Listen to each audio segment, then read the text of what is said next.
जय सेवा जय जोहार संगवारी हो। स्वागत है आप मन के मोर आज के मिनी ब्लॉग में। तो आज के मिनी ब्लॉग की शुरुआत मैं करूँ बिहनिया ले।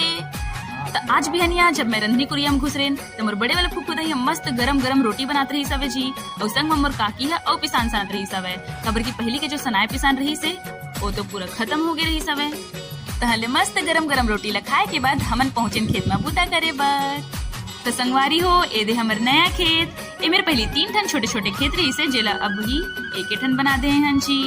और ए हरे मोर बाबा दाई और ए हरे मोर फूफू दाई जेह नवा मेड़ के ढेला ला पासा थे। और मैं हम माटी ले मेरे बगरात हूँ ताकि ये बरोबर बन जाए। और वो मेरे 2 ठन ट्रैक्टर में हमार भैया और भाई मन हामे जी। और ए दे मोर ननकी बुआ और ओकर बेटा ठुमुक लाल। अभी दोनों जन बैठ के ए मेरे थिरात है जी। और संगवारी हो एकर ले तो अपन परिचित हो, एकर परिचय कराए के जरूरत नहीं है। हमर सबले बड़े किसान डुग्गू राम। तो हमर छोटे डुग्गू हो तो बहुत बूता करथे जी। और मैं हाँ बूता करो के मत करो। फिर मोला सामान लेहे बर तो कई बारी मन घर भेज देथे। कभू गैती लाए बर, कभू पानी लाए बर।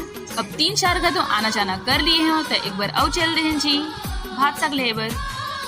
अब घर पहुंचे तो हमर छोटे डुग्गू और चाची दोनों जन गाँव ले आगे रही नहावे जी। अब इखर मन से भेंट करे के बाद मस्त बटकी में भात साग और चटनी जोड़ के मैं चल देन वापस हमर खेत डहर। और अकेला नहीं संग में टुक टुक घलाओ है।